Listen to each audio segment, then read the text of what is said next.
Hello, people. How you doing? I am Elaine, as they say, and Ghetto Stories. And ghetto means getting higher education to teach others. Nice. We're going to get into some things more about, so you guys can hear more about Elaine shortly. Let's get to the polls. But let's do a little check-in. Everybody good? Everybody's good? Good. Everybody morning started well? Everybody Yes. jazzy? Yes. Okay. Yeah. A little bit tired because of the festivities yesterday, but Right. but we're good. Good just the Okay. same. The Podical sound. Podcast, you can't win. Talking a good game, you can't win. Topics never lame, you can't win. Win. Not your average Joseph. Marvelous. It's ridiculously funny, but funny.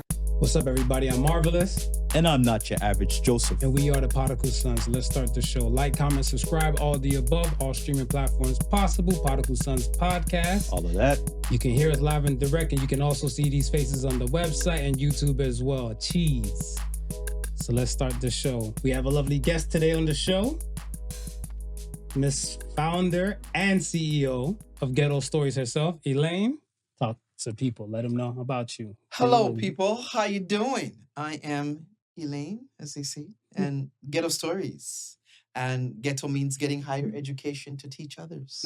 Nice. We're going to get into some things more about, so you guys can hear more about Elaine shortly. Let's get to the polls. But let's do a little check-in. Everybody good? Everybody's good? Good. Everybody morning started well? Everybody Yes. jazzy? Okay. Yeah. A little bit tired because of the festivities yesterday, but Right. but we're good. Good just the same. Okay. We got to check in, especially on month, November, men's mental health. Movember. Men's month. Yeah, Movember. Yeah, for the Movember. prostate, with the prostate cancer as well. But men's Yes. mental health Yes. is the epitome if you don't have prostate cancer. Because I look at it stuff as where, again, we are still outbeating the women's species pertaining to suicide rates. It's grown, actually. It's grown since then. Yeah, it was around 70%. Now it's actually like 72 North American wise. So, Wow. to all the men out there, if you need check-ins and stuff, whatever, check on your brother, check on a friend. And if not, check on them again to make sure, because you might be the strong one. Right. That's right. Definitely. All right. Let's get to these polls. Are you ready? I'm ready. First poll of the week and stuff on the Monday was, who's better? And the choices were Dr. Phil and Yana Vanzant. Talk the things. Because I know this is stuff forever. Like, the past few weeks, we've been doing a lot of racial battles. Right. From the Kamala to the trumpet. Right. To the Mike Tyson, to the Jake Paul. Yeah. So I said, let me just carry on with tradition of what's going on in the world. And what's going on in the world. Wow. But we're talking about these, since we're on the topic of mental health. Right. I feel like both individuals have a brilliant platform that they stand on. Yeah. And they go about helping people and their situation and their well-beings on different levels. Yeah. Right. So what you got? I'm going to say Dr. Phil. Okay. Yeah. Elaine, what you got? Female persuasion, and because I know who she is and of her work, Ilana. Okay. And who'd you got? Me, I got Phil. You got Phil? I got Phil. Okay. But then the fans have spoken. Right. 62% said Iyanna. Okay. So let's talk about it now. All right. Why would you say Iyanna? I think her views. So her story for me is deeper. Mhm. I know her journeys. I know where she's been and what she has overcome. Mhm. So when I see her speaking, sharing, and giving, advice, I am more in tune with it. Okay. All right. Based on what I know of her. Okay. So that's where I sit where she's concerned. I really admire how she has been able to assist others in making some changes in their lives. She had the show Fix My Life, and a few more others show that she was on, just addressing those her things. enterprise is vast now. Yes, just addressing those things. And what I like about her is her authenticity with the community, because she's able to say, this is who I am. I was on welfare. I was this, I was that, I was that. Here I am now. So I'm not here to judge you. I'm asking you to share your story so I can assist and give you some tools to make better decisions. Don't you think Dr. Phil did that? In a different style. Okay. He has a different style as to how he does it, and being for me, where he comes from, I don't relate to a lot of his pieces. Okay. Right. And so for me, I can't comment Mm. because I don't relate. That's fair. Yeah. So tell me why you got that Phil. For me, I guess I'm more familiar with his work. Mm-hmm. I do know where Yana is coming from, and the Fix My Life. My wife being a fan of it. Mhm. I know portions, but again, I'm not as versed as I would be like with Phil. with a Dr. Phil. Yeah, I think for me with Phil, the like I want to say, well, he was hand plucked by Oprah, right? Right. So when he was hand plucked by Oprah and stuff, and then he was in there doing his ones and twos with Oprah more so on her show before he branched off into his own enterprise and stuff as well. Yes. I was looking at it, I was like, why him? Because Oprah had tons of other doctors that came through the show, lawyers and psychiatrists and everything over people issues. Because I remember, like, there was a point in time when Oprah was more investigative Oprah. Yes. And she's come across a lot of people and stuff in her world, but Phil was the first chosen one. Right. And I was looking at it stuff, I was like, this is different. Now his enterprise and stuff, I want to say, like, he got tarnished with I think with the guy shaving his head trying to look like Dr. Phil and stuff to make fun of him on his show. Yes. But I want to say for the most part and stuff, like, his topics that he kind of covered were more deeper than Oprah's. And that's why I always looked at stuff as like when Oprah stepped away from the main regular TV before her network. Right. His thing still kind of reacted, I want to say, for not just the fact because everybody, good Oprah followers, followed Oprah to the Oprah network. Right. Yes. Right? Yeah. But people came back for Phil for that time and stuff. And for years he's been doing it. And I want to say it inspired so many more other, like, let's say, psychologists and other counselors to kind of come forward and do the same thing. Yeah. Because how far from him was Dr. Oz when Dr. Oz started appearing on Oprah? Oz probably had like at least 5 to 6 years behind him. 5 to 6 years behind him. Yeah. So Phil was already kind of doing his thing somewhat. Right. And then he had his own show chasing after Oprah. And in between, then he would jump back into Oprah and Dr. Oz would start showing up and stuff on Oprah. Right. So yeah.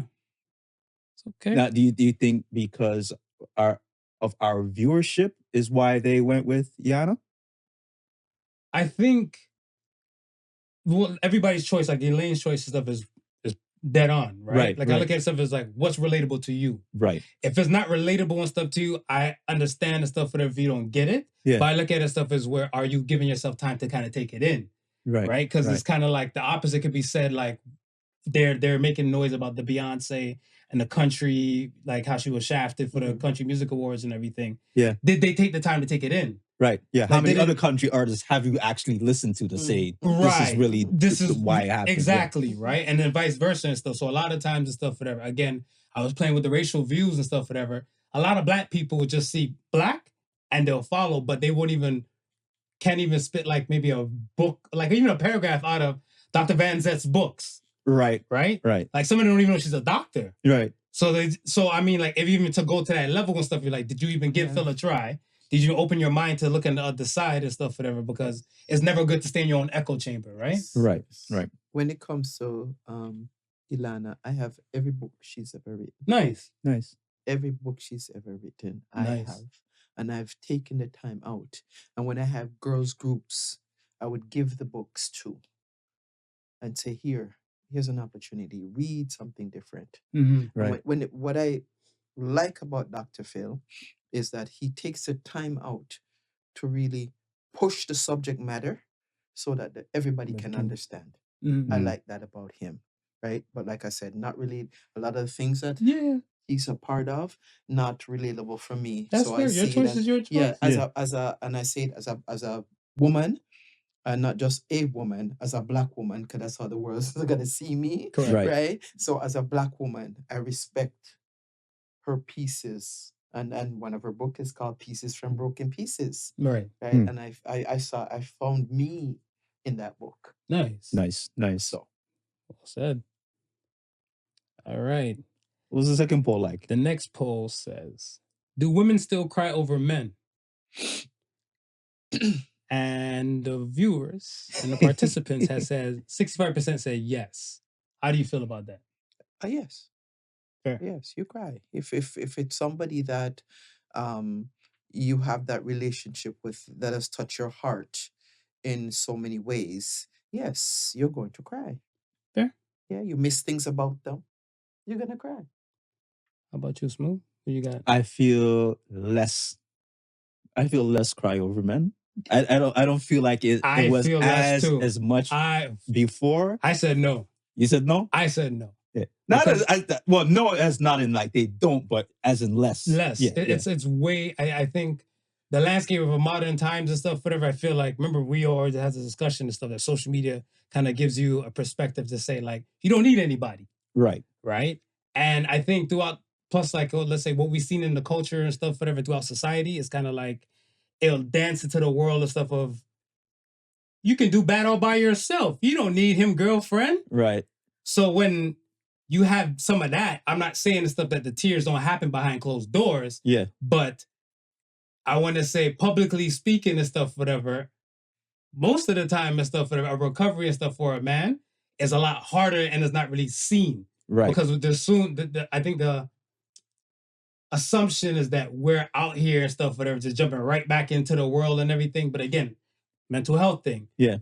Big boys don't cry. Right. Eventually, this big boy is going to grow into a man. So a lot of times he's not going to be able to shed the tears and stuff out in the public or be warranted. Yeah. Right. It's funny that you said that because that thought came in my mind of that whole big men don't cry. And now and I see the flip side of it of these women wanting to be strong and crying to them. Some of them have become a sign of weakness. Boss. Now that we're playing within in a man's world, if I'm gonna play in a man's world, I gotta wear the pants like the man. Like that's the attitude that some of them have been taking. I think because, well, I want your take on this. So right now we're living in times where we have a lot of more women CEOs and leaders and running Fortune 500 companies. Would you say the landscape of man has created like a safe zone for those women to be human? Not even just women, just to be human, like to give them a chance to cry. Because I look at it stuff as where I think the pressure is more on women, especially in powerful positions like that, to kind of keep straight face. So right. I don't see tears falling from a woman like that quite frequent, right? So you agree? I do. Okay. The challenge, I think, for a lot of what we're experiencing right now, that's when it comes to it's age and stage. What do you mean by that? Age and stage. So we're at an age and stage now in life where social media plays a big role in everything that we see. Okay. And everybody's trying to live up to what they think it should look like. Right. So, and then the strength of a woman, right? Strength of a woman in a home versus the strength of a woman in a office space, totally different types of strength. Right. So we've been taught throughout the years to hold certain things down. Right. So when we're in certain places, that foundation remains. We got to hold it down. Right. But that conversation behind the scenes as to what that holding it down looks like, that's a different story. Because we're holding it down in pain. Because we have not been allowed to express our pain in the way that we really want to. So let me ask you, let's say a woman who's in a relationship, right? Compared to a woman who lives by herself, would you say like the woman who's in a relationship is more likely to like shed tears in front of her partner at home compared to like someone is there, I gotta still probably maintain and keep it together? Well, compared to like the woman who lives by herself now, she can shut her door and then like the waterworks could begin. Yes. So in front of, you have to maintain a certain level and a certain discernment based on what it looks like for you. So some people are not comfortable with letting it all out in front of a partner. In front of partners, because some partners have not got that. They're not there yet. We're okay with partners. We're okay with certain things. Mhm. But when it comes to the real raw emotions, we're not really okay. We're just getting there. For some people, you could hear people say they've been together forever. And I didn't know he did that. Mhm. Right. Oh, it's the first time I'm good. Oh my God, he's actually first time. So there's people that they haven't gotten there yet. So I'm asking you, let's say in a hypothetical situation, how long would it take for you to be comfortable to cry in front of your partner? Let's say in a new relationship, like if you start a new relationship today, would it be like 2 years, 3 years? That's a difficult one to answer. That will depend on the individual. It'll depend on the relationship that you've built with the individual to say that you're comfortable with doing that. Now, if you're building a relationship with your dream or ideal partner, how long would that take you then? Same day. For me, I want to know that I'm comfortable. You're talking, laughing. I'm balling the same day. Nice. And Nice. I Nice. love for him to be able to do the exact same thing. Nice. Just take it all off. If whatever it is, it is. Because vulnerability is, Yes. is strength. It should be strength. But we live in a society where Mhm. real talk is real talk. We are judged by our vulnerability, Absolutely. Yeah. right? You get too Facts. vulnerable, and if you know somebody who knows and they know your story, that's another thing. Mhm. Because they're gonna throw that story back at you in the worst ways. Right. Right. So you're kind of either way you want to, but you're guarded based on the understanding of when you're too vulnerable. Yes, the judgment that comes with it. Yeah. Yeah. Most of the time. Huh? That's well said. Yeah, like most of the time and stuff, whatever. I think it's hard to find a safe zone or a safe place to speak, Right. a safe place to kind of be, because the fear of the judgment, right? Yes, Yeah. So yes. I just thought that like it would have been something where, like we spoke about it like a few episodes ago about crying in front of women, right? Yeah. And I was looking at stuff, I was like, yeah, like again, you said like the society, the landscape isn't painted for us to shed all that or show all that and stuff, whatever, right? But I guess I look at it stuff as where, how willing are you willing to be vulnerable with somebody who you decide to build with? Yeah. Right. And you hit it right there. Build with. So if it's somebody that you are now trusting to be with and build with, that's a different conversation altogether. Right. But if it's just somebody you're gonna have some we're gonna entertain each other. Entertainment. Call it what it is. We'll call it classy. right? Yeah, keep it classy. Keep it classy. We're gonna entertain. We don't get to that. Right. We never get to that. Fair. We just entertain. I'm out. You're out. You're good. You're good. I'm good. Are you good? We're good. We're Right. out. Right. Right. So Yeah. we don't get to the point where we get to take the layers off and see exactly. The only layer we take off are the clothes. And we full joy. Bam, bam, bam, bam. Yes, well said. All right, man. Let's get to the meat and potato. Let's talk about it. So Yes. how did everything begin for you? Like, let's take it from the top. Give us like, let's say, from where you entered Canada. Oh my. I entered Canada a cold winter. February, I think it was 10th or 12th, 1975. 1975. Yes. Okay. When did So- you come to Canada? Well, I came, around same time. I was here about a year after. So it's a year after I was born. Mhm. So I was born in 74. So around 75-ish. Yeah. Okay. Yes, 1975. Cold, stepping out of Pearson Airport, feeling, what is this? Now, Yeah. did they have a winter jacket for you already set? They didn't have my Is boots yet. that an unwritten rule? That the Yeah, winter yeah, jacket yeah, is yeah, like yeah. free? You gotta have the jacket. Yeah. So I remember the jacket, this cute little purple thing with a little fuzz around it. I remember it. And no shoes yet, no boots yet. So stepping out, feeling, wow, this is amazing. Until that breeze hit their feet. Yeah, it was amazing. It was amazing. Now, I want to say, fast forward to, let's say, your adulthood. Do you feel like the landscape and stuff of what your adulthood, like what you're used to growing up as a child, Mm-hmm, leaving mm-hmm, Jamaica mm-hmm. to now coming up here and stuff, whatever, do you feel like a good amount, because I want to say around that time immigration was real good for the Caribbean folk, right? Yes. So I want to say the landscape slowly started to change and stuff into like a little Jamaica kind of vibe then. Yes. Right. There were many pockets of the city that were little Jamaica. Anywhere that Jamaicans gathered, it was a little Jamaica. Interesting. Anywhere they gathered. So my father's house was a little Jamaica. Right. Because all of his brethren, them coming from wherever, they're all linking up now. And on a Saturday, pot of super boil, domino playing. They're talking about everything. There was a barber shop across the road. Barber, everybody that was finished, they come over. And it was so anywhere they gathered. And they had other houses around the community that they gathered. And wherever they gathered was Jamaicans roll out. Do you feel like tradition like that kind of been carried on and stuff from the following generations? No. I think we kind of lost some of that, what that's supposed to look like. Where do you think we lost that?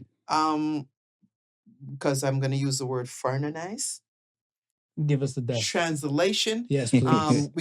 We get comfortable with what this foreign country expects of us. Okay. Right. So we kind of start assimilating. Mhm. Even in certain houses, we weren't allowed to speak too much patois. It's Interesting. You're here now. You are now in Canada. You need to see and be and do like the Canadians. So a lot of the heritage pieces got lost. The only time that got is when folks got together. Okay. So when everybody started to build, and they built further away, So they got to the point where it was non-existent in certain spaces. Was it like that around for you too, seeing it, so to speak? Because Yeah. I know you.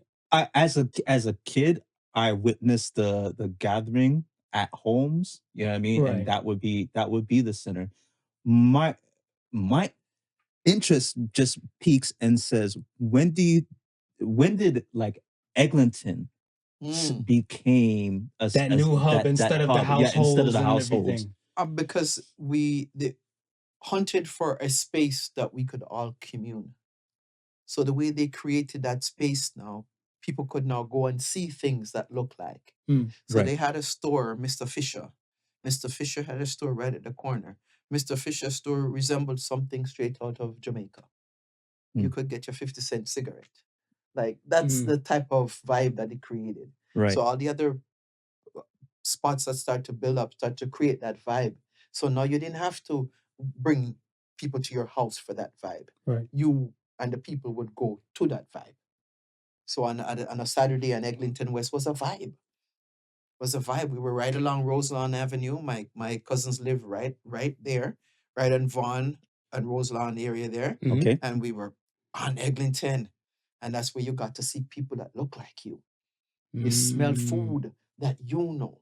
You saw fruits and food that you know. Would that vary or differentiate each other between like winter and summer? Like would winter the vibe still be Vibe Eglinton? still Eglinton.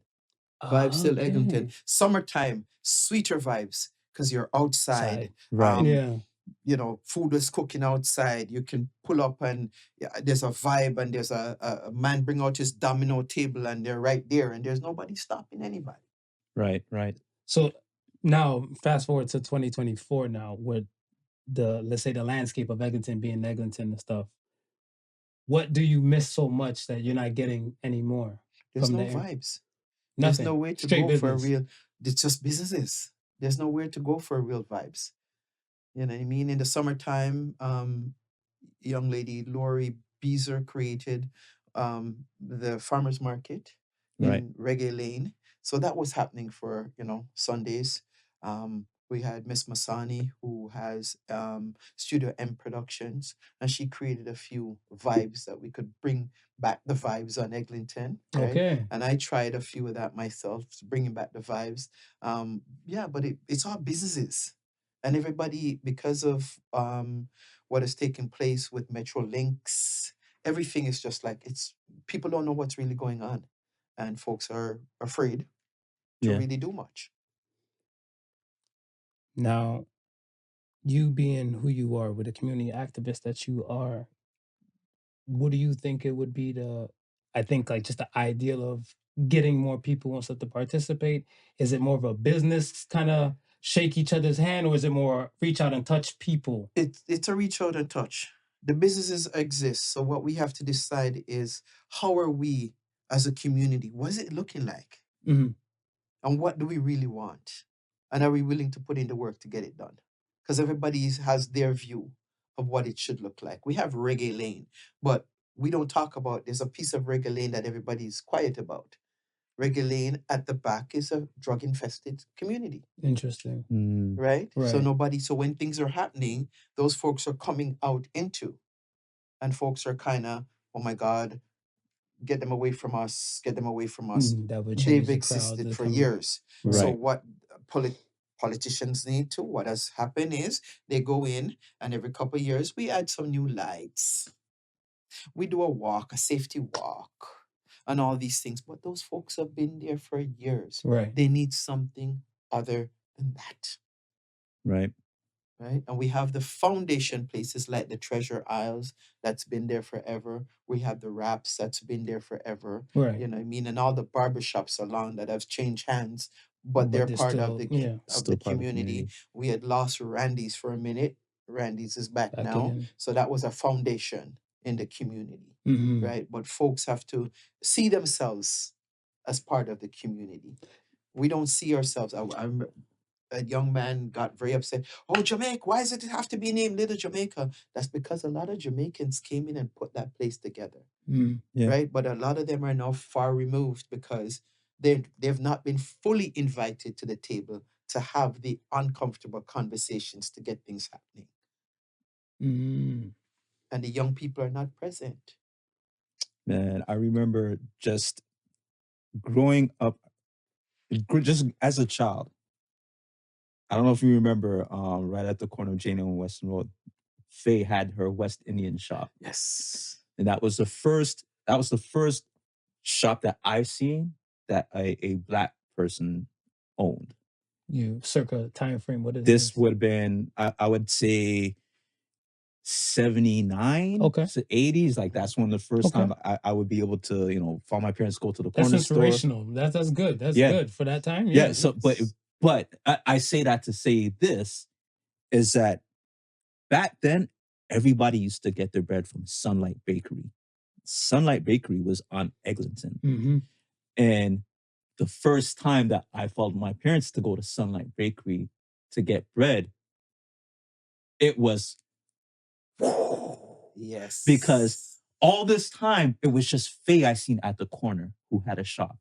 But now I'm on Eglinton, and I seen multiple people, multiple Black people, not just a West Indian shop, barbershop, hair salon, bakery, and going back to what Elaine was saying, the businesses back then, it was more of a community because you would see one person go from this place, run across the street to this place, run across the street to this place, and everybody was it was an inviting atmosphere. Nice. So I think that, like, during that time, I think that was one of the strongest vibe that you felt.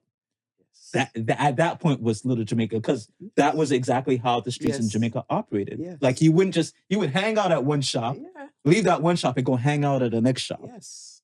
Because it's community. Okay, let me ask you this now. Let's say the West Indies had their immigration kind of boom, so to speak, within that 70s, 80s time and stuff, right? Right. When was the wave of the African folk, to your knowledge? Because I look at it stuff as where I feel like now, current times, we're more, Jamaican folk are kind of more integrated with the Ghanaian and the Nigerian communities and stuff, whatever now. Right. And I feel like, I don't know if, like, let's say, for example, when they came, would they kind of, like, let's say, trajected or launched within that vicinity?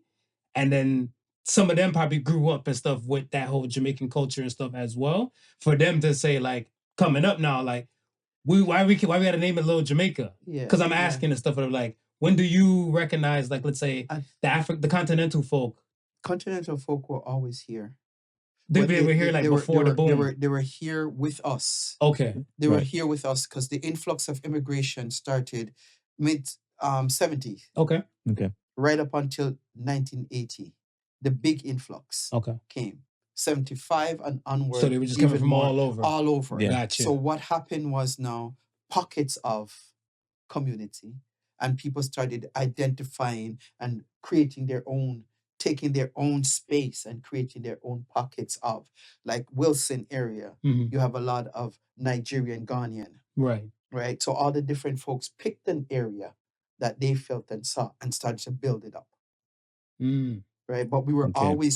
always infused with each other, That's because okay. unless you opened up your mouth and said something, as a black man, I We see just a see a black black man. man. Right. We wouldn't see, are you Nigerian? Are you Ghanaian? Are you Jamaican? We didn't Right. see none of that. Right. It's later on now that started becoming a thing where everybody started, creating their own communities, Mhm. and Right. then creating festivals and entities to go with their communities, right? So you Right. got the Grenadians, having Grenada Day, Yeah, like right? the You have the independence and Ghanaians everything. having Ghanaian, Nigerian having their own. So we started to pick apart, and all the different Trinis have their own Trinity. Mhm. Jamaica have their Jamaica. So we started to separate,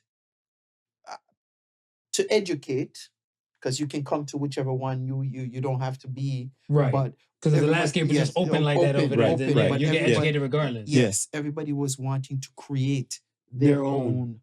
That's what it was. But we're all here. You talk to Ghanaians who've been here since. Since time. Yeah. I'm curious now with I want to say as more of a recent implant, how did the JCC end up way over there so far from Eglinton? So the The Jamaican Canadian JCA. Yeah, JCA. JCA was on DuPont Avenue. Before. That's where it was. That's where it Really? originated. That's where it When? So when did it move? originated. Okay, so okay, now that makes more That sense. makes sense now, right? See, that's why I Right. gotta ask these questions. Yeah, right? yeah. So I now got I'm you. like, I got you. I'm like, so far? I was like, why? Yeah, Okay. yeah. It was on DuPont before. It was it Yeah. cramped? Beautiful. Was it like a small space? That the reason why they went bigger? Yeah, they needed something bigger to entertain the community. Community was growing. They needed space for certain things. Right. Right. So they were having everything in there. Right. The first time I went to see Frankie Paul, that's where I saw Frankie Paul. At the Okay. DuPont at the one? DuPont one. Okay. Wow. Right. So they were doing everything, but they needed a bigger space. Right. They looked after the community. They had the seniors program, that program. You name the program, they had it. Right. Right. Okay. But they needed a bigger space to. And that's where it ended up. And that's where it ended up. Okay. Good to know, because I always thought it was was there a build over there first and then everybody separated? Because the area over there closer to the Shepherd side is more kind of Italian, Portuguese, based. Yes. So that's why it kind of threw me off and stuff. But I was like, okay. Yes. Well, I mean, now we're here. Thank you for educating us. Appreciate that.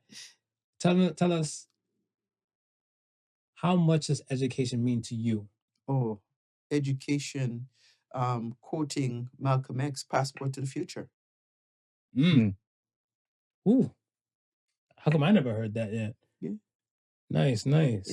Because Malcolm said, to educate a man is to educate an individual. To educate a woman is to liberate a nation. Right. Okay, I remember that. So education, the institution of education. So we have education as in education of self. Right. And then we have the institution education. How much are you for the institute? I am on a scale of 1 to 10. I'm 7. Okay. And for self, it better be 11. 1,000. Okay. There's no number. All right. There's no number, because what has happened because when we hear education, automatically we think institution. Right. Right. We're not thinking of self. That's why a lot of these young people are going into this institution, coming out owing millions of dollars, because they don't know themselves and they don't know what they want. Right. But they've heard that you got to go to university. For what? What are you learning? I don't know, but my mom says I have to go. Right. So this is what's happening, because you don't know yourself. You're pulled into anything. And you spend 4 years searching. Last year I majored in biology. This year I'm majoring in confusion. Would you think, I want to say a young child that let's say they came under your guidance in your program, would you say like if you got them like 14, would 17, would they be kind of ready to say they know a better sense of self is? Yes, 100. Okay. Interesting. 100. Okay.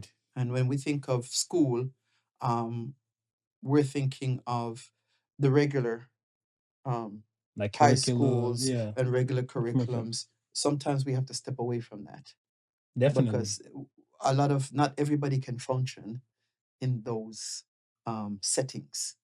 So you have Right. to be able to go into a setting that can allow you to function at your best. When you're in those places, you can't. You're competing with everything and everybody. And Mhm. if you don't fit the mold that they want you, then it's something else. So then it becomes another piece of confusion for you. And then you get miseducated and misdirected. And they tell you either get you tested, you have a this, you have all these things, Mhm. which leaves confusion. And if you're coming from, some of us come from the old school parent, where parents didn't know much what was going on. We're from the send the picnic of school. Translation: send the child to school, Right. Right. right? Right. Let the child go to, and that's it. And if there's something, they will call, but they never call when it's good. They only call when it's bad. Mm. Come and get so and so. So and so is not doing well. You don't hear the goodness. Yeah, no You only news, hear it no when it news is reach. good news. No, That's yeah, what they claim. that's what they Right. Yeah, claim. that's what they Right. But claim. it's not, because you need to track the progress. You need to track what's happening inside the schools. You need to track if they're being educated in a way to their understanding. Because Mhm. sometimes you're in those spaces and yeah, you might have a learning challenge, but who's talking about that? Nobody. Right. Because we don't come from that school. All we hear, yeah, the child's lazy. Or if you're from Jamaica, they're picking them lazy. And that's it. But you've not gone inside the school. You don't know what they're teaching. You don't know what it is. Mhm. So Yeah. of course I'm gonna be lazy if I don't know. I don't know what's going on. I'm not touching it. And I don't want to look, lack of a better word, I don't want to look stupid. Yeah. So I ain't touching none of it. So I just hold it. Or as young people would say, I just hug it until I can escape. Would you okay, would you say that there's a difference and stuff, whatever, between, I guess, a young boy not wanting to go to school and a young girl not wanting to go to school? Yes. So you can say they're different. Like, how would you talk to that? How would you motivate that young man to kind of at least try the institutional aspect? Yeah, everything to do with a child, male or female, growing goes back to the family. Mm. Goes back to that foundation. A lot of them, I feel like, don't have a good solid family. So Yeah. that's what it is. But I'm from Mhm. the school of it takes a village, Facts. not just a village, a healthy village.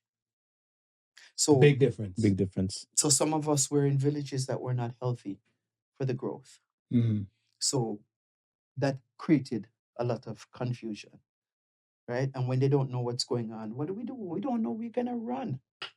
You're not being educated to a point where you understand. You're gonna run, right? Same thing with the young ladies. You don't know what's going on. I don't want to do that, but nobody's listening to me because they have in their mind what they would like me to be.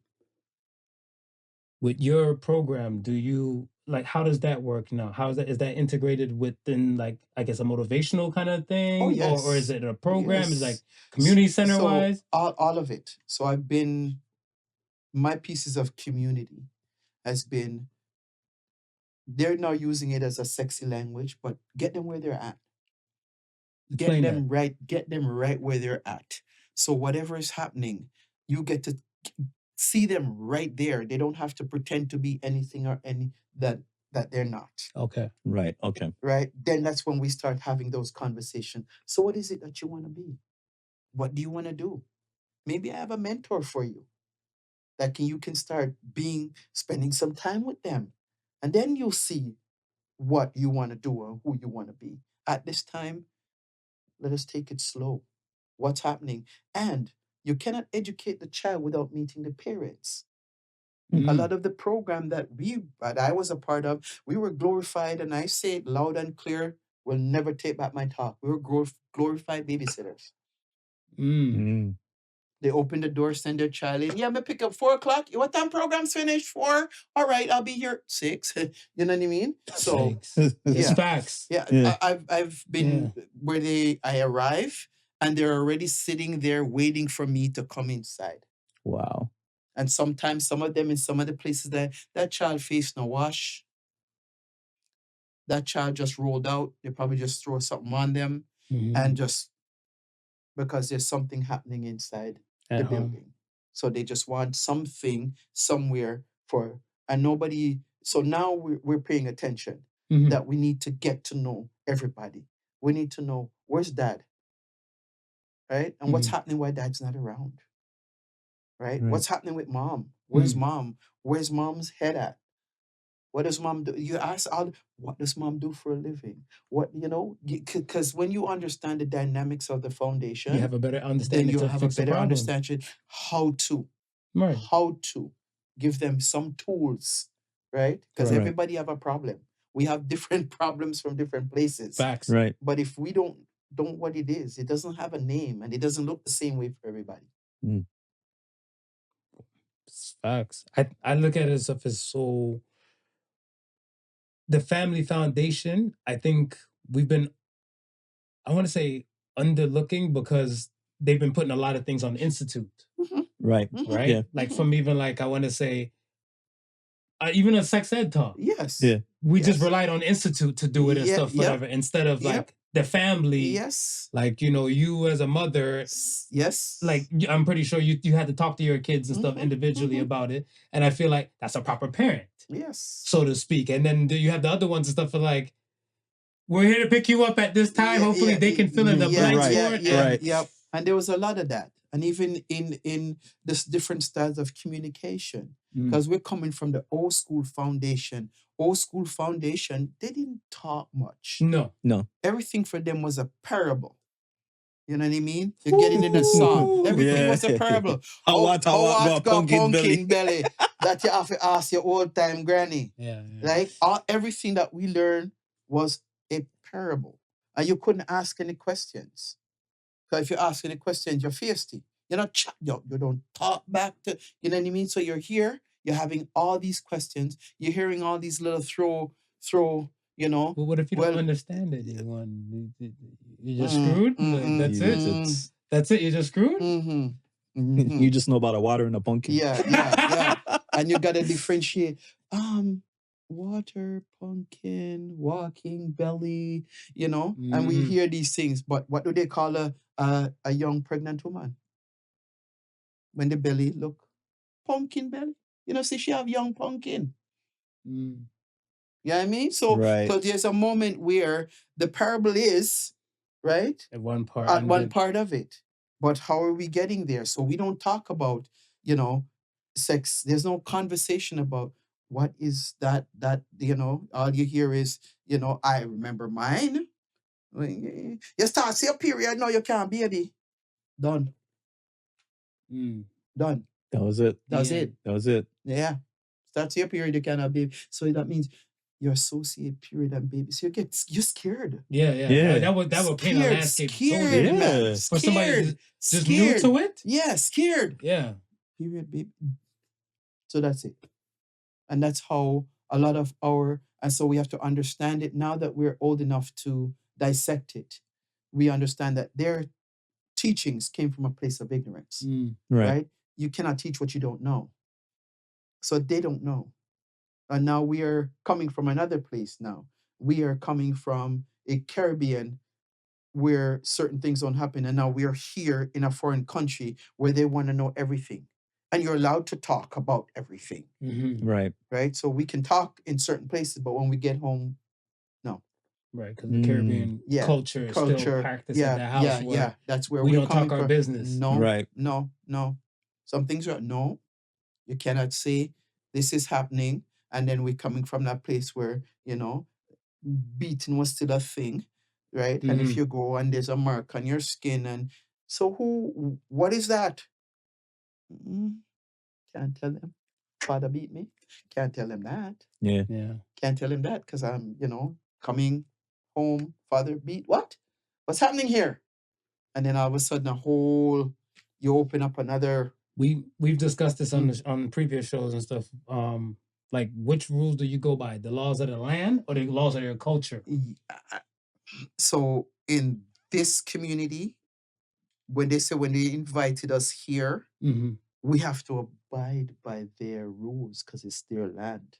Right. Correct. But we're coming from a place where It's not it's clashing. not. It's not. So whatever takes place in our house, culturally, Mm-hmm. that's what we have Yeah. to respond to. Right. Fair. Mm. That's fair. I can agree to that. That's what we have to respond to. What is the most important lesson a little girl should know before becoming a woman? Understand Because- herself. She needs to know who she is. Look around at and also what examples does she have for a woman? Mm. That's the biggest thing ever. You have to have those examples That will set the tone that for will set the everything. tone for who you are going to be or Do- who you aspire, whether it's the strength, whether it's the go getter. My mom had a style. My mom worked in one place for 25 years. I think she was away once and probably late 3 times.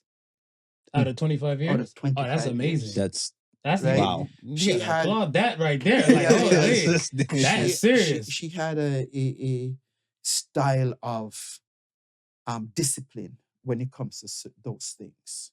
You Right. couldn't, and I just always had an admire. Doesn't matter what, this lady had the discipline she had with certain things. And sometimes I sit and I think about it, I'm like, oh my gosh, I want to have that. And then I have the great aunt, my auntie that I grew with. And I don't think there's anybody in the world tougher than that woman. Right. She love hard, she tough, but she means she means well. Mm-hmm. She loves hard and she's tough. And so she Would you built understand that at a younger age Yeah, compared to an older age? No, And that's no, that's no. part of the problem, when right? when I got to actually have a conversation with her, because I reminded her about certain things that blew my mind where she was concerned. Mhm. And she broke it down later on in life when we were able to have those conversations. And I was like, my kids know you without even knowing you, because we tell them those stories. Right. Yeah, Right. okay, my kids went out of their way to make sure they meet this woman, because she was a tough cookie. Mhm. And she was hot. But everybody who came out of that space where she was, we're all very good and very powerful people. I don't doubt that. Okay. But coming from her, because Mhm. she had that, and she was very adamant about what you need to be and what you have to be, and defy them. Don't make them tell you that. And I'm like, oh God. And when sometimes I hear myself and I hear her. Mhm. And she said, no, make them tell you say you can't do that, Don't make them tell you say you can't do it. Better find out. And that would set a tone. That would set a tone. Definitely set a tone. Yeah. Because So I feel like just hearing that little small excerpt will probably instill a good amount of confidence in a young woman. Yes. Right. Right? Yes. Because yes. at least it'd be like, Yes. well, my granny told me actually I can speak up. Yes. Yes. Right? Compared to yes. like somebody be like, simmer down, hold your corner. Yes. Yeah. Yes. And she's going the extra mile if something is happening. And if we come on with, she's that person who's coming to. And she want to see so and so, and I want to talk to so and so. And who are you? And you're not a. She's that. She was that. She gave, before we understood the word advocate. Mm-hmm. She was that. Nice. Yeah. Tell me about a major problem that you find that's happening within the Black communities of Toronto. The division. Mm. We're what we are regard? divided from age, so there's that moment where So generational generational division. We don't access the elders. The elders are there, and I have a piece on that too, because eldership means different things to different people. Right. Yeah. Right? So that's because some people are still trying to hold on to their youth, don't want to be called an elder. So Yeah. we have that's another population. that's a population right there, and I understand it. So I can't fault nobody. That's one of the things that I see, that Mhm. we are very divided economically, because we have a set of people who, lack of a better word, and they'll tell you, You know, they came to Canada, they worked hard, and so they've taken themselves away. Right? Can't fault them. No, Cannot fault them. I mean, right? you want But what you want. In that now, I find a lot of them very critical of the other people. They've taken that they call the other people. Because they've ascended to a level, so they now they're looking down. So the inferior superior complex begins. Yes. Right. So it's this us versus them, right? And then we have different pockets of our city that have created spaces that people look at. You know, I grew up in housing, Okay. Toronto community housing, right? And I see the division.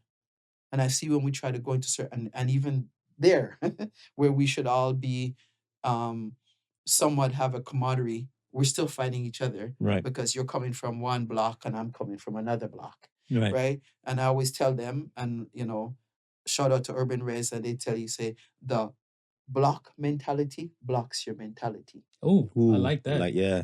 So big shout out to Farley Flex, Roderick, and the Urban Res family. Because Okay. they say that a lot. Right. And when you understand it, because they've now think that this is everything. This little block that they're on is everything. So they don't take themselves out of it. But your mother rents it. She doesn't own it. They don't talk to them about that. I have fights. I have deal. I stop fighting now. Yeah.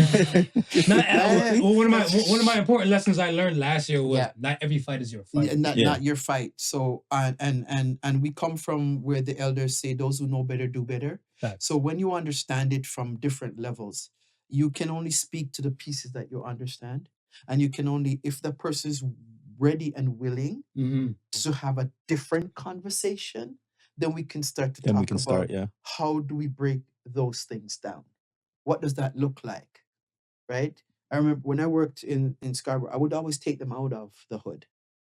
Oh yeah, we go That's everywhere. nice. We go everywhere out of the hood To show because I you want you another to world. see that there is something outside of what The block. Outside the block. outside of the block. Yeah. So we're in everywhere. We are all over the city because I need you to see. And I need you to allow yourself to go into other spaces where they don't have to look like you. You're their education. So now you're going to educate them. So you want to assist me? These are the things that I need. So this is your teachable moment to say, this is what. It's when you said that, I had a situation and stuff where I used to live in Miami, right? In Miami, Florida. And the time we moved to Pembroke Pines, in this one particular class, I guess there was only one other black guy besides myself. And he talked like, I want to say the other Caucasian kids. He's like, no way, bro, cool. And so me, I'm not talking like that. I'm talking like the other ghetto kids and stuff whatever in Miami. Right. Now, a girl just would look at me and she just would stare. And she was like, you're not like him. Like, you're not like us. You're not like us and everything, right? Yep. And a young mind, that could have been a teaching moment and stuff, whatever then, but it was more like, I didn't know better, so I didn't really do better. So it was like, yo, what the hell's your problem? Yes. Right. But then when you're saying this stuff, like, at least if you're able to catch them young and help teach, because the household and stuff dictates that too and stuff as well, right? Like, I want to say my mom, my mom, she's a gem, but then she wasn't perfect. So it's kind of like taking that from the house to now going out into the institution or the school. Yeah. And now I have to, this is not how I seen it done. So, and your way, I feel like is the way better way to educate, but I'm looking like, what's wrong with this chick? Like, and then violence begins. Right. So you don't know what you don't know. Fair. Right. So when we're in places and spaces, because a lot of us were young parents. So you can always tell the difference in a young parent household versus when the parents are a little bit older.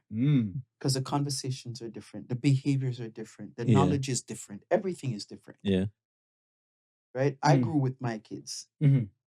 Right. We grew together. My mom was there, and I'm blessed to have had some other community moms that was able to show me certain things where I didn't know as a quote unquote mom, because I was young, still young.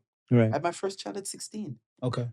Right. So I'm still trying to find myself, learn myself, and then here I am, and somebody's Be a mother. Be a mother. Right. Right. What does that look like? So my mom was the mom, Right. right? So she stepped in for me, and I had other community moms who had the conversation. So when I learned, I started to do things different. I understood, came into myself as a young woman. So I started to see how to behave, what to do, what not to do, how this is. So when I catch them and I would see, I'd be like, okay, come, maybe you need to, you know what I mean? When I moved into another area, um, I could tell when a person, what education meant. So I could tell when they weren't. So I said, did you go? Let's go. School. Let's get to school. Right? The institution of education now. You need to practice some actual reading, writing, and all these things so you can function, right? Right. Outside of the ignorance that you know. And I would bring them to places like SCAS, Scarborough Center for Alternative Studies, alternative schools. And there's a whole bunch of them, right? Right. And quite a few of us around went to quite a few of them, right? Because they gave you credits for being an adult. Okay. You Right. got credits for being an adult, and then the academic pieces you had to work hard for, Okay. right? So that you could graduate and say, I actually graduated high school. And I worked in everything before I had an actual paper that said I graduated high school. I love your story about that too. So I like the fact that you graduated high school as an adult, Yes. and then you went right into post-secondary schooling and Yes. stuff too. My question to you and stuff is that what was your motivational factor to say like it's not too late? So that's what this country speaks to. That's the piece of Canada that excites me. Right. Because it says you're never too old, right? And opportunities, whatever it is that you want, go get it. But if you're not surrounding yourself with people that look like and are going after it, it's not going to happen. I'm going to put that out there straight. That's fair. Right? Okay. So I was around a lot of people where nothing much was happening. So when I stepped outside of that, and when I started to look at that, and even entered into certain spaces, because I was a what they call me now, undercover nerd. Undercover. I'm an undercover nerd. So I'm at the library, I'm reading, nobody seeing me. Right. I'm holding out because it's not that Cool. time It's not of cool. time. It's not Cool cool. to be. So every opportunity came up for something, I'm there. Right. So when I was hired at Toronto Housing, we would go to all these race relations meetings and all these things. And I remember one of the persons said to my boss, oh, she's amazing. And he's like, yeah. And then he comes over to me and he's like, oh, and which university did you go to? And I was like, none. And I saw the look on his face. Like, she speaks well. Didn't go to university. And I even made his mouth drop even more. And I said, I don't even have a high school education. And his eyes just went, and his mouth just, It's and I like was lie, impossible. So I said, and she's articulate. She reads. So I spent a lot of time reading, and I would go to, every time I was his quote unquote trophy person, because he would carry me everywhere. And every time they had about something, I was, because the activist in me from my auntie, she ready to, I'm gonna tell you what you guys can't do, and right, so I was that person. Right. So Right. I excited them for that.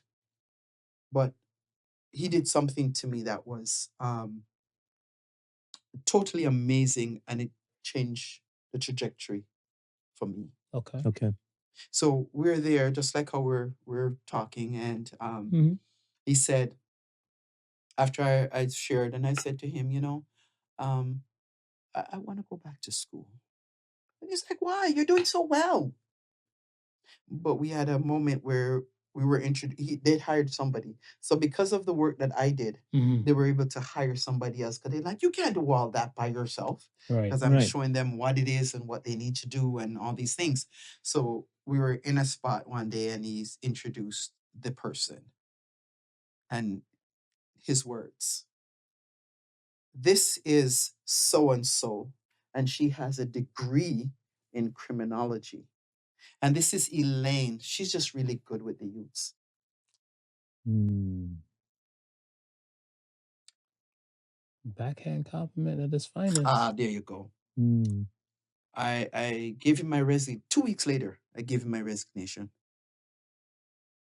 Yeah. Because I kept telling him, I want to, I Yeah. feel like I need, and he's, oh no, why would you want to bother with that? And, and at the time, I was making good money. Mhm. So you're making good money. It's like, shut up.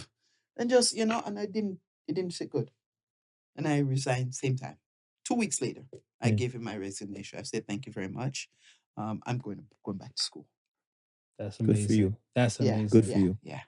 And it sits with me, and it sat with me for, and I've been waiting. I said, one day I'm going to meet him.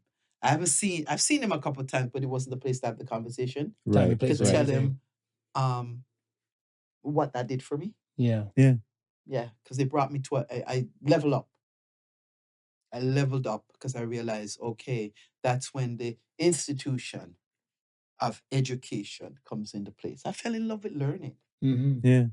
right? And the way I was introduced to learning, it wasn't an introduction that I felt that I was productive.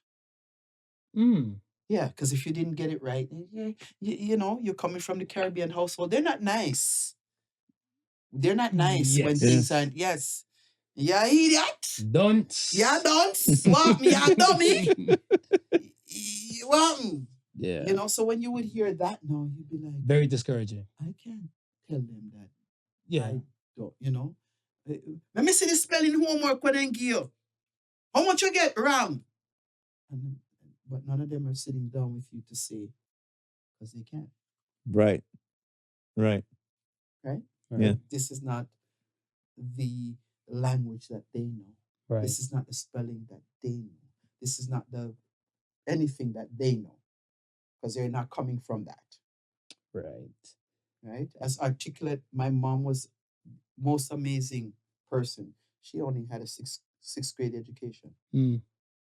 Right? And I don't know what education my father had. I don't know what level he went to. But Right. he was also an articulate man.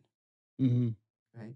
But education for us in that, none of them ever sat with me to say, let me help you with your homework.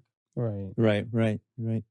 They didn't know, so I couldn't go with certain things. And if they did see it and it didn't look Like what they know. what they know, Yeah. Right. it's Problematic. Yeah. Yes.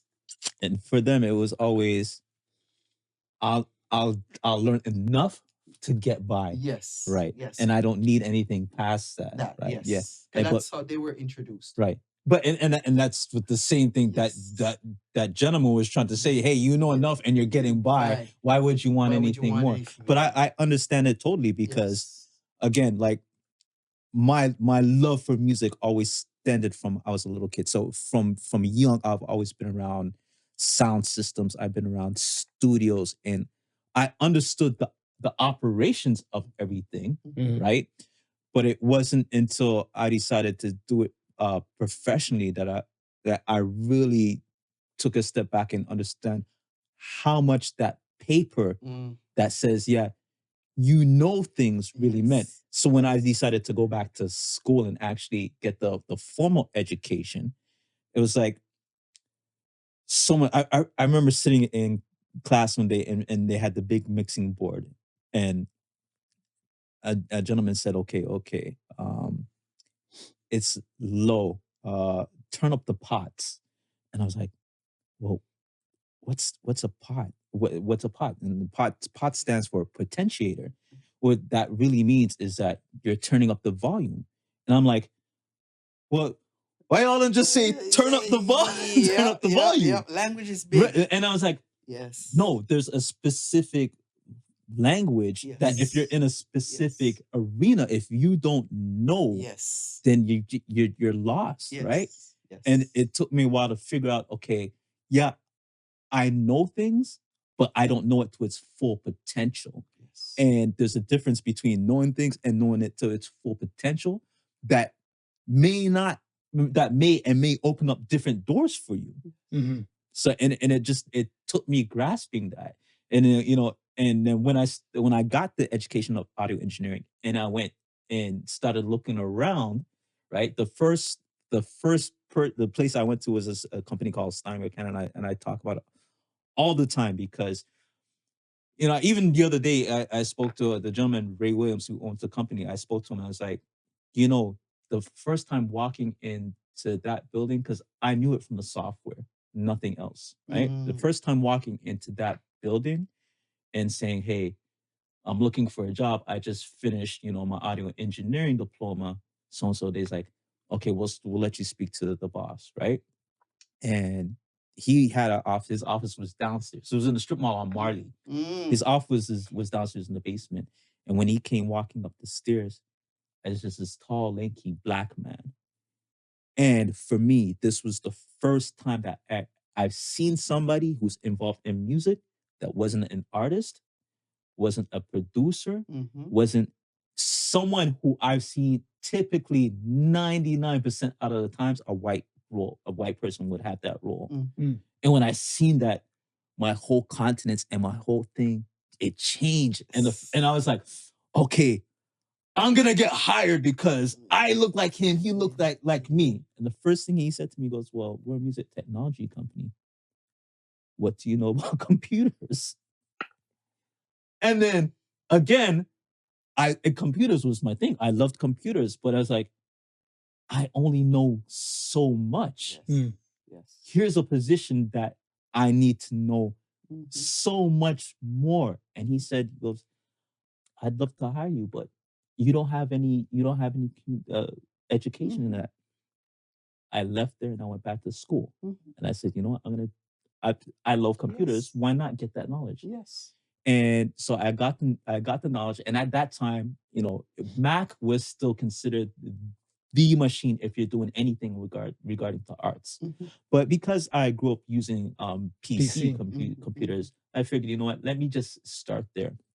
So after getting the diploma, I fixed up my resume and I went back and I was like, I went right back to the office and I said, hey, I don't have the Mac background, but I have PC now, right? And he looked at the resume. He just glanced over the resume, right? And said, you're still not working? And I said, no. He said, okay, come back tomorrow and start I'll start you off in shipping and receiving, right? And it's not so much of what was on the paper at that point to him, because he knew now that I had the paper, but it was the willingness. It was the willingness that he's seen that I would go out and actually better myself to the point where I'm now hireable, not for just him, but anywhere else that might need somebody who has a computer background. So it was just that understanding, it grasped to me. It's like, you know what? You know what you know, but you can also know so much more. And people don't realize that you know that much. They do not by talking to you, but if they see that paper, it's like, no, there's a form of education behind him that he's got. Yes. I'm always for, like, I want to say mentors first, because it's just like when I feel like every child, at least some aspect, is going to need an institute. Yes. Right? But I think that a lot of times there's a disconnect somewhere and stuff, maybe from the household that they never seen. Right. But then the mentorship and stuff can be like, okay, so you like music. Right. Right? I know somebody is in the industry and stuff for that. And even if they're pointed into that person, the person will be like, you definitely need school for this piece. Yeah. That right there will kind of just kill a gap. I think Anderson .Paak, he had a story similar to that, whatever, right? Right. He's like, he told his brother, he's like, I wanted to make beats. His brother's like, well, I don't know too much, but I know you need an MPC. Right. So he's like, I'll get you the money for the MPC, and then I'm going to point you to the guy that knows everything about it and stuff. And the guy said, you need the education. Right. And then henceforth, his story kind of came together. Right? So it's the mentorship aspect, because I feel like that's the key component that, especially like within a community, not a broken community, like a healthy community. Right. But I want to say it's just so many aspects and stuff of, like, I want to say the community is probably spread so thin, like the resources. And I feel like that's what my next question to you would be, like, if money was no object and stuff for the funding, where would you first put the funding? I would start with the young people. we're different things for different pieces of it. Okay. So first, one of the things that we battle for a lot is space, Like location? location, Okay. Okay. building. We are always having to go beg somebody to be inside, their Mhm. space. Right. Right. The first thing, and anybody who knows me will tell you, I dream of my community center, and it's Nice. 24 hours, and the doors are never closed. And I would make sure everything that is considered community is inside that I've space. never heard of 24-hour community center before. Yes, I'm gonna have the first one. Nice. Universe, you're hearing me. So my $80 million Tuesday, send the things, forward it, right? Mhm. Yes. So one of the things that we don't have enough of is space to create our own. Fair. Right. Fair. We keep going into the city. I have other names for them. Beautiful people. Right. High It's class. okay. You can speak freely here. High class pimps. Yeah, okay. There Okay. you go. Okay. Right? So they have the space. We have the program. Mhm. We bring the youths. All they have is a space. So it's ours. So if we have the space, the same thing we're doing for them, we Could do do for it us. for our Could Could do it youths. for us. Yeah. But because we don't have that, we keep running into. We're always running in, begging for them to give us a space to look after our own. Mhm. They don't really business with ours. No. We're not their concern. No. We're our concern. We need to be more of, Our because concern, yeah. we have kind of stepped away from the village, Yes. where when you auntie see you, see, I'm raised by a village, right? I have auntie here, I have aunties here, big auntie over there Mhm. that I know I can rely on Right. to give me certain things. Mhm. And sometimes it's just the truth. You need to get up and go and do this. Mhm. Right? Simple. But that's what it's missing. And we keep going into other places for those things. Right. Right? We need my center gonna have the biggest kitchen in the world. Because the young people them now know how to cook. So we Yeah. want to we gotta go back to the basics Yeah. Right. of what it is. Everything is too instant. Mhm. And with that instant, it's missing the foundation. It's so weird. Like when you're saying like it's true, I look at it stuff as when did it go from slow cook to instant though? So Is it like the boom of the computers? Like so the slow cook still exists.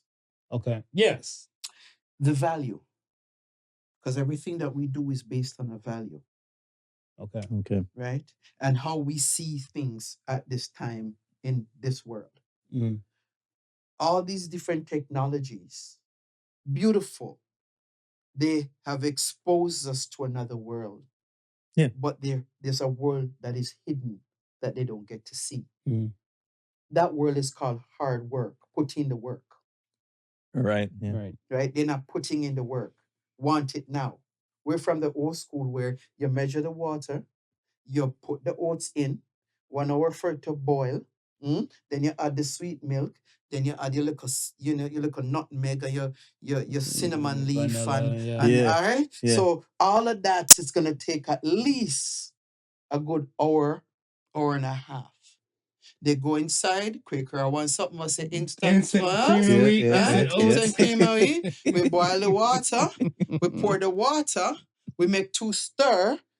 It's the complete allegedly. That's it. It's done. Allegedly. Allegedly. Yeah. So that's kind of what is happening in our world worlds. right now. Things are too instant, Yeah. too ready, too easily available. So they don't have to put in the work for it. I And always then- said this thing. Yeah, then you have them on the gram now telling them, mama grind. But you're sitting in your living room with your bowl of cereal. And yes, you might have some followers and you might have something. But there's the productivity behind it.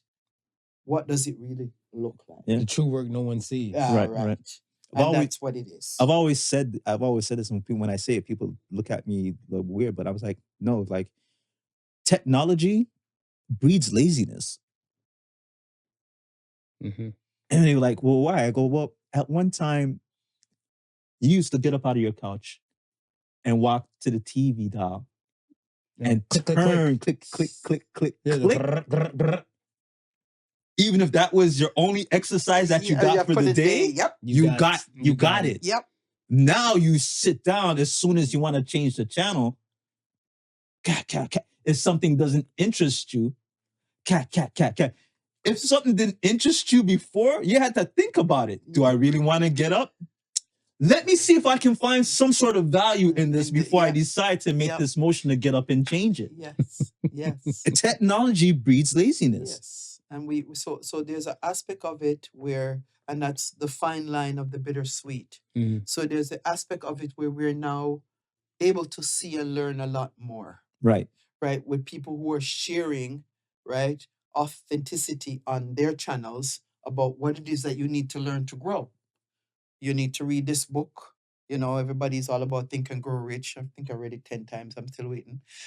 So we all swallow it differently, right? So there are people that are out there that are using those platforms. Like now, you know, I never wore makeup, but I know there's a YouTube channel I can go and go learn how to put on the eyebrow and right. So there are things that it has allowed us to do. Right. Yes. Right. Yeah. And we applaud that. Marv says YouTube University all the time. I tell him all the time. I was like, yes. I told him I can do open heart surgery and stuff. I just watched a few YouTube videos and I got you're this. Good to go. He don't trust me, but it's a different story. But then there's a part where we really need to get back to that foundation. The authentic learning, sitting with, building that relationship.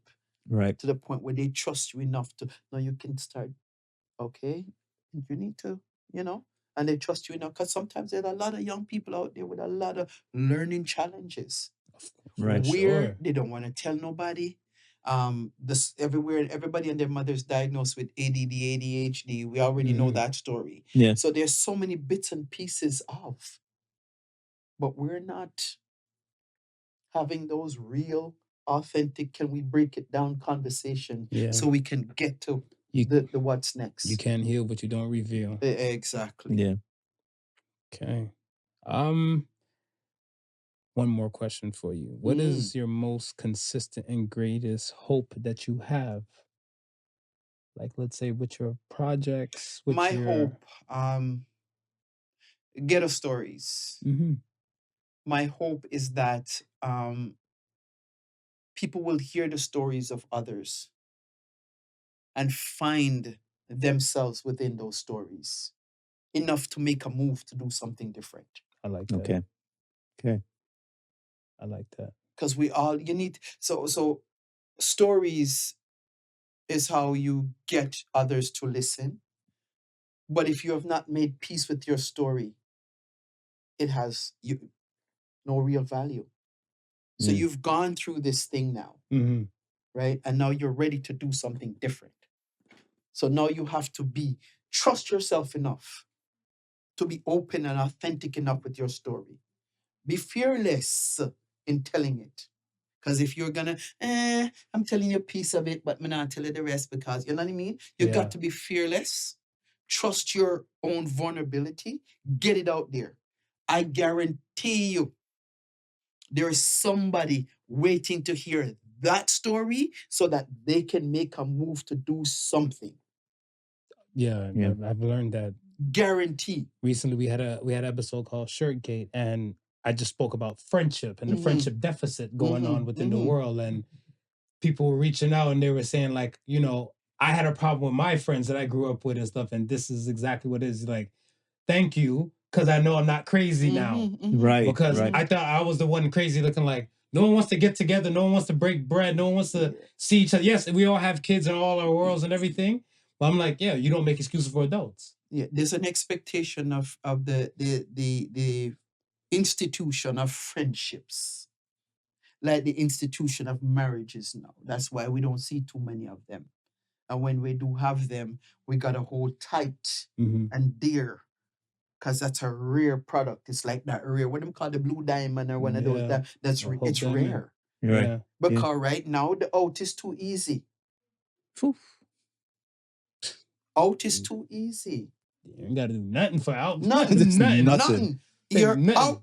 It's easy. Yeah. We're not putting in the work for authentic friendships. Yep. Yeah.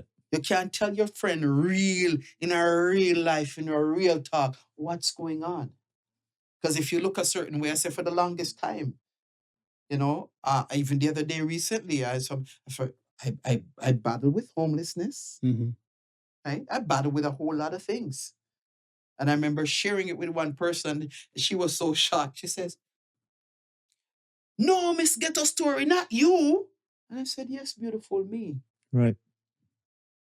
And she was just like, "I don't believe." I said, "Yes." So now I trusted you with that story. So if I hear somebody come back to me to tell me, "Yeah, they don't want me," say, "Yes, ma'am, I was." And that's the authenticity, owning your story. Of owning my story. Right. Imperfection rules my world. Mm. I do not aspire to be perfect at anything. All I know is each day I try my best to grow, learn, and grow. I used to spend a whole lot of money, right? And going to seminars. Mm-hmm. I was a seminar junkie. They wouldn't miss you. Listen to me. From right? Tony Robbins, You name it. I remember when Les Brown came here. What? A big $2,000 me spent for watching him on the TV. Because I couldn't get into the... I watched him on the screen. Wow. So you were that far back. All I got was the screen. Right? But I was... I felt like... Because when he spoke about certain things, he talked about Toastmasters. Yep. I was in a Toastmaster like that. I became the Toastmaster poster child for a while.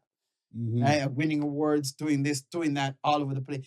Because Les Brown said get into a Toastmaster. Right? But he spoke about leadership. But what I love and continue to love about him is his story. Because he spoke his story, of being born twin. He's a developmental one. You know what I mean? Right. Getting his work out there and how he saw himself. And every time he introduced himself, he would introduce himself as he's a retarded twin. Right. And I learned how you speak to and about yourself. Volumes. Yeah. Right? And how people are going to embrace that even more. Because if you're not, Marcus Garvey said it, without confidence in self, you're twice defeated. That's a fact. Right? So you got to be confident. I remember looking at the young man's face when he said, "What's the name of your business?" And I said, "I am Ghetto." And he started loud. I think the young man must have laughed till he peed himself. And then I silenced him by saying, "Getting higher education to teach others." And he just had to swallow the laugh. He wanted, ain't no coming back from that, Bridget. It's all good. I'm good. You're good. I'm good. Just here's your money. Anyway, bro, I did my search and I'm done. And that's kind of what I've had to do based on what I'm doing. Right. Because if you don't believe it, you have to believe it before you see it. Yeah. You do. Yeah. So I believe this from time. I've been telling people about what's good. And yeah. So in between the talk, I just go off and do my little work. Because remember, they don't see the work. They don't see the work. They don't see the work. They don't see the classrooms that I've been in. Nope. You know what I mean? When I spent my time at York, I did capacity building. I did all these things, but it's not for anybody. Because I'm not bragging and sharing anything with anybody. Right. Because when some people find out some things that, "Oh my God, I didn't know. Oh my God, I didn't know." What did you want to know? What did you want to know? Right? Your business. Yeah, you understand? So I had to understand that. And sometimes when we get excited, we overshare. Right. True. Right. True. So I would get excited. And I remember one day one lady said to me, show off, come here, Miss Elaine. I'm like, that's a personal feeling. They got nothing to do with you. How did you get show off from what I was sharing? But that's where people, you know what I mean? And we have to be able to, my friend says, you manage people very well. Because I had to learn how to manage people and behaviors based on. Oh, of course, you have to. I worked for the city of Toronto, and that was the most scariest place I've ever worked. Mm-hmm. because of all the politicking and the people and the play and the nobody's real, Right. right? And they're everybody's, it's money, and they're driven by that. And I said I was never driven by it. Right. When I left there, you're crazy. You left the city, you know. And if I was there right now, I'd probably be making a good 200,000. But there was nothing happy. Right. My happiness, my we happiness. discuss that all the time. Yeah, my do you happiness. choose money or do you choose integrity? Yeah. And integrity they don't have, and they're trying so hard now. Yeah, they call it other names now. Now we have anti-racism, this and da. It has all kinds of names, Right. right? Now, but I couldn't. And when I saw people that look like us selling their souls to be in that space, I opted. You can tell who chose integrity. I mean, money and chose integrity. I opted out, and I'm good. I'm good. I am growing to where I want to be based on what it is that I want to do. But every time, and as time goes by, things change. Yeah.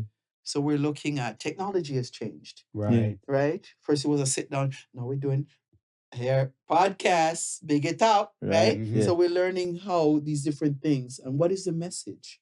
And the times I had to go back into what is the message. Right. But the message for me is you can overcome anything if you're I willing agree. to put in the work. I agree. It's Agreed. aligned. It's aligned with the Associated Sons I have and stuff for Yeah. the end of the show. But yeah, I agree. Yeah. Like it. I like to the friendship thing and to most of the relationships I always say and stuff. For anything that ends in the word ship, you have to put in work to keep afloat. Right. And I think a lot of people and stuff, they just feel like that work aspect and stuff may be too much for them. Yes. But again, the instant cream of weed is out here, right? Yeah. I mean, what looks simpler and whatever, like it may not taste the same, but it does the trick. Yeah. How long would it do the trick? And for that, I said at times we get confused with what is friendship and what is social media friends. Because we might have a whole heap of followers and everything. Followers and I mean, 10 people you can call. Maybe that 10 are bona fide that you can say. This is my friend. But one thing I learned is people follow that more than they follow you, the person. Oh, always. They would more pay attention to anything out there on that other than they would call you and pay some 0.5 of that attention to you. Right. And they look and I said, that's not my identity, people. That's it. For me, a lot of it's entertainment. Yeah. And I will entertain you. Right? And I'll keep it there. So if you want something authentic, you gotta come live and direct. Come. Same thing. Yeah. My love language is quality time. So you can get so much from a digital aspect compared to like live and direct. Nothing sweeter than sitting with your brethrens, right? Laughing about things that, you know what I mean? What you look like when, you know what I mean? Yeah. How, what, look at where we're coming from. You remember this? And we can actually sit and laugh and talk about those things. I have friends who, we came off the plane together, different planes. Around approximately the same time. Wow. Straight out of Pearson Airport. Straight out of Pearson Airport into grade 4. And we still, we have a little bar that we would go to, and everybody would, remember when you did skinny? Me say, yeah, me remember. Trust me, I try to get back. But yeah, right? We'd laugh about those things because those things are very important part of foundation where you're coming from. But I think it's a beautiful thing where you can acknowledge you meeting up for like these bars or the spots and her as well, because it takes the work from both sides to keep the friendship afloat. Right? I think a lot of times and stuff, like what we were saying and stuff before, is that it's just tons of situations where it's like, no, you have to put in the work for me and I don't have to do a damn thing. And then if I call you and stuff when I need you, you're supposed to just pick up and drop what you're doing. Everything else, Yeah, and you're like, I wonder why Elaine's not answering the phone no more. I'm like, I don't know what's going on. And then we make you into the villain when this is your internal growth, and other people take it as disrespect. Even families. Ooh. Remember, when you look in the dictionary, family only means familiar. Yeah. That's all it means.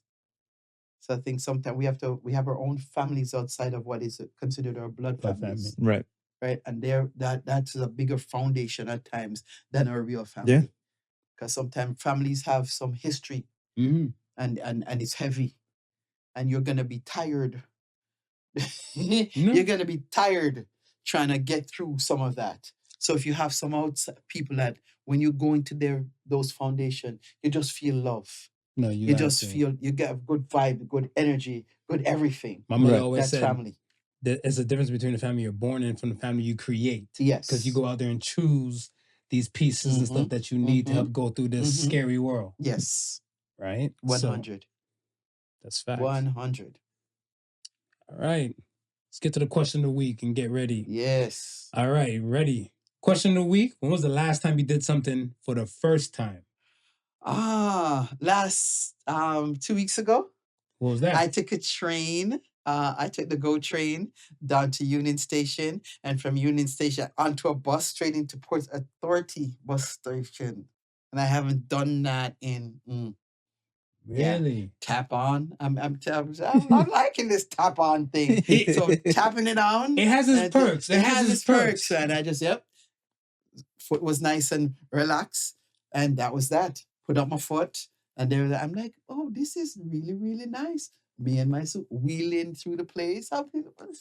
This is nice. Yes. Nice. I think for me, I went to LA this year, and I always wanted to go to LA for the longest, but I always kind of like, I'll do it later. And when it finally happened, I was like, yeah, I need to get back into the places and stuff that I used to go to, that I always wanted to go to. Because I want to say, before I had my son, they were getting like accomplished and stuff to the place that I wanted to go. And then I think with the aspect of fatherhood and like life, kind of start lifing, is kind of like, you know what? When I can. But I look at it stuff as like, no, ain't no time like the present. You make the time when you're ready. Make the time, right? Yeah. True. 100. Talk about it, Smooth. For me, a couple weeks ago, I was at a Halloween party, and I did karaoke for the first time.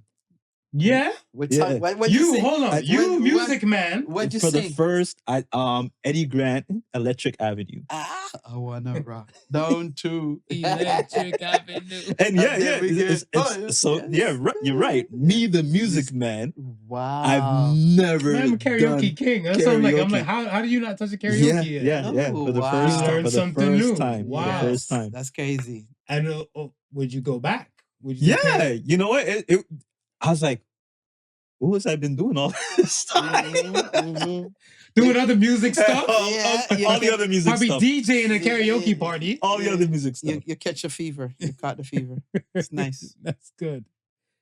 All right, man. Let's get to the Ask the Sons. We normally give the guests a shot at us first. So before we'll let you go and stuff there, what questions do you have for the Podical Sons? One of my favorite questions that I thought about when I was thinking about you guys is, how would you incorporate, or how would you go about getting some young people to mentor for you? So for me to pick up a mentorship aspect, I want to say just has to work with more so my schedule, because I want to say if I'm taking on an individual, I wouldn't do it no more than like 4 at a time. Okay. Because I look at it stuff as where I have other things I have to accomplish and do and handle within my world before I'm spread out too thin. And I don't want to spread myself out too thin to neglect what I was called to do. Okay. Right.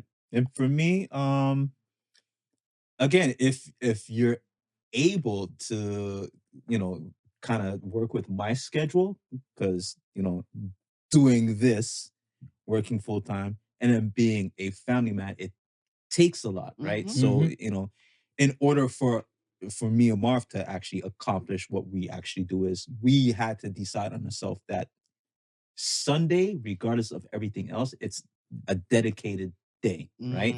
So a lot of times after we finish recording, I'll start the editing process. So my editing process happens between Sunday and Monday. And it's something that I can actually teach while doing. So if you have that time to be able to sit with me between Sunday and a Monday, then I'm more happy to do it. And like I said, it's education for me is something that I like sharing. I don't want to keep the knowledge to myself, especially if it's something that I know that you can use and help grow yourself. Right. So again, I have room for 3 or 4 people to sit behind me, see Because what's I'm around them and they keep talking. And people don't want to this, and then I'm like, who have you guys asked? Because there's a group of them, and I'm like, who have you guys asked? Right? And yeah, so I thought about that. I said, when I come to you guys, I would ask you, what would that process look like? Yeah. Okay. So I guess you mentoring soon.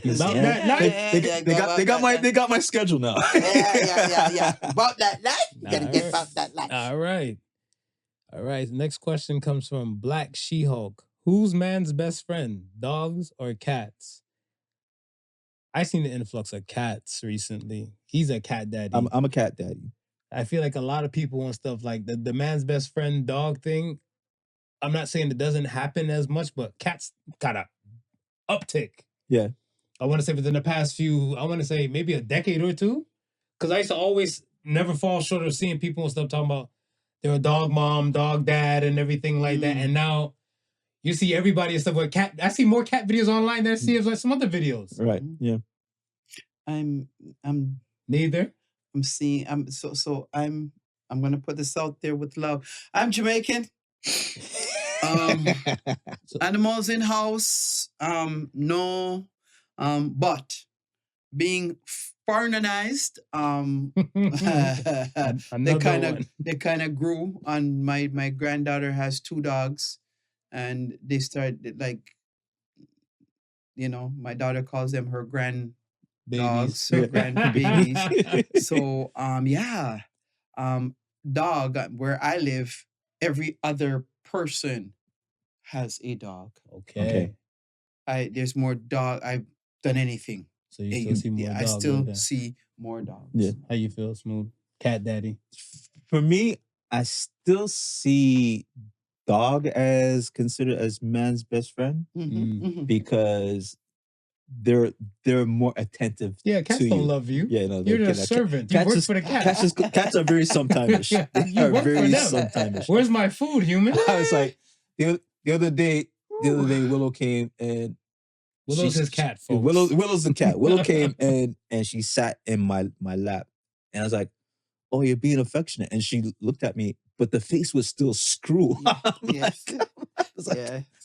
I was like, how are you gonna be affectionate and still have a screw face on? Because she female. Touch me. I was about to say, women? No? All right. I can't say it because I have a penis. That's okay. That's your Elaine is here to defend us. Thank you. No shame in the game, female, because a friend of mine, he says, when a female cat, and I said, he said, "Me tell you something, and please, it's humorous, peoples, but there's truth. There's always truth in humor." Right. So he said, say, dog, so dog shit and let it out. Yeah. Everything for dog, you suffer with shit, yeah? But you say, man, cover it up. Right? Shit, look a pile and cover it up. And I say, yeah, I'm done. My mom That's said, it. That was my mom's favorite line. That's it, yeah. All men are dogs and all women are feline. They know how to cover up their shit. Dogs shit out the open. She said a man would cheat with a woman that lives in the same damn building right there. A woman would cheat with a man that lives across the world, hidden in the corner somewhere. And she had tons of excuses to cover it up and everything. She said, you can see who's cat and dog. I was like, I see. I see. A friend said that. I was like, ooh, I'm not sure, but hey. Hey. No shame in the game. Don't be mad. It's just what it is. That's what it is. All right. Last question comes from BootsNYC. What's a silly business idea that you'd pursue if you had the money to do it? My silly business idea, if I could, I have to laugh because That's why it's silly. Yeah. I've always wanted to You know, the subways, Mm-hmm. like every subway should have a rec center.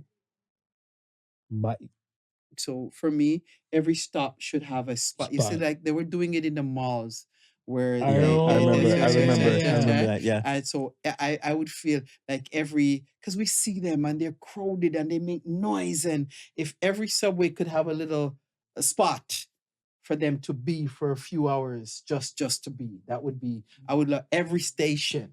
You know what I mean? And I would deck, you see like how they do the graffiti up a spot, Mhm. Right. right? And every subway station I like that. would I like. have Yeah, I like a that. little spot, you know, they could come and go. Yeah. That's something that's close to my heart. Me, I like a one-stop shop kind of place. So I always wanted to have a place kind of like I call it the Walmart of businesses, but I look at it stuff as where, okay, you need a photographer. Right. We have one. Mm-hmm, You need to record a podcast. We have a studio. Yes. We have everything kind of set up and stuff like that, whatever. And I look at it as well, money is not the option because like if money wasn't the issue, the rates will be damn near slashed and stuff, whatever, to do it and stuff, whatever, because it's more so the people that really wanted to do it, they're paid and stuff to do it. Like I look at it stuff as where if you have a passion to teach, you're grateful that you get the time, and much as you're being compensated and stuff to do something that you love, you'll continue on that want to do it. So I would look for something on that line and stuff whatever for my silly idea. Yes. My silly idea, and it's still my idea, so don't nobody try and Elon teeth it Musk. and run with it. It's called the mall singer. The mall singer. The mall singer. So basically, what it is that you know how you go to the malls and you have like those photo booths where you can jump in and you push money in it and Take your funky picture. right. So mine basically would be like a similar booth where you can go in, pay some money, and record yourself singing. And then you have the option buttons to send it. Yeah, you have the option of either making a CD or a DVD or whatever for yourself. Mm-hmm. And if you feel confident enough, you can upload it to the cloud where everybody else in all the other malls I like that. have this thing now. And then so it has then- like a speaker corner vibe right, to it. right. Yes, But now, yes, so here's the yes. kicker. So now when you're up in the cloud, people can vote on who they should think should go on the mall singer show. Oh, okay. I like it. It was said here first. It was said here first. Right here. Don't the right here. mall singer. All right. Don't steal no we ideas. could do it. We could do it. I can see it. I can That's see it it. happening. That's all we wrote. That's Good it. show. That's it. Good show. That was Thank you, amazing. Miss Ghetto Stories. Well, You already know it's called the Survival Stories. Stay tuned. Lots of things coming up in 2025. It's rebranding time. So I've been out there for 7 years under that title. Mhm. So many things coming for 2025. We'll be having, you'll hear it here first on the Prodigal Sons. Yes. A 1 hour show on Crew TV. Shout out to Crew TV. Nice. So that'll be the beginning of many things to come, as in the stories are going to be told. Gotcha. Tell people how to find you. Where you guys can find me. Oh my goodness. In the streets of Toronto. So I'm all over the place, to be honest with you. What I do, my Instagram is Miss Ghetto Stories, but what I do with that is whenever I go around in the community, I'm big on sharing where I am so people can see. And, like last night, I was with an elder from Africville.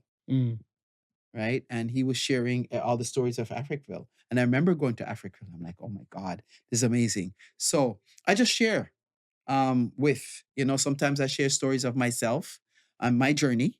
And then if I'm out in the community, I share what's happening in the community. Got you. So Yes. find you on different. Yeah, So you're that's just it. on Instagram? or Yeah, I'm you on Instagram. I'm on Facebook. Same thing. They all do the same thing. Okay. Yeah, basically just to share where I am and let people see what's happening. And if it's something I think they really need to know, I'll put it out there. So I'm doing hosting. So anybody out there wants a nice host, I'm a host. I do hosting. So right now I'm getting a lot of hosting duties. So I have one coming up on the 14th, and that's a vendors market, and it's gonna be a good vibe. Okay. So that's kind of. I jumped that's on one it. the live where you were in Harlem. Oh yes. I was in the boogie down Bronx, Okay. walking around, connecting, and I connected with an elder who spent 25 years in Rikers Island, and his group of people, right? And they're doing this amazing outreach. They have an outreach van. They have this place, and what they have a program that I'm wondering how that would work here. So there's a gang. So before police is called, they call them. Okay. So they respond to whatever is happening between the gangs around the area. Anything that's they call them before they call the Nice. police. So it's more community driven than. Yes. So I'm like, what? Yeah. Yes. I like that. Like hearing that for me was everything. So I'll be going back in December to have a full on conversation, interview the elder, and a few of the others who would like to share their powerful stories, right? And then I wandered around, I'm more of a Brooklyn girl than I am. You can take me, I can take you through Brooklyn like nothing. Right. Bronx was new for me. Right. But not too far from where I was. So the area that I stayed in is it's being regentrified. Okay. Just like most places. and you should see. So the thing was, being quote unquote from all the hoods in the GTA, I sat there and I could see where your hood, and they've got you inside this place and you're trying to blend and mix. And I saw that all around, because that whole area and just down the street from it was a real housing community where you saw I haven't seen anything that looked like straight out of a movie. Yeah, This is in Brooklyn. Yeah, in Brooklyn. In Bronx. Bronx. Right. So I'm walking along, and every day I went out for a different piece of it, just so I could walk around, and I was like, this looks like. And then everywhere we went now, I've said, just like here, you can tell when you're approaching the housing. You can tell when you're approaching a co-op, because they're all built to look the same. And I'm like, what is the concept behind that? But I already, don't worry, I know the answer. Okay. I know the answer. Okay. But just walking around and seeing that for me, it was incredible. And just the resources that were available close to, and then further out, what each piece looked like. And I said, that reminds me so much of certain parts of here. Right. Or in certain places, you got the beautiful community center with all I would call it the finishing touches of everything, the finesse of everything. And then you would go in the hood now, and you're trying to look for, and you got a little spot that just kind of thrown together. Everything. And yeah. I told you, like a Walmart. I just had a one-stop shop with damn near everything. Yeah, yes. I like that. So yeah.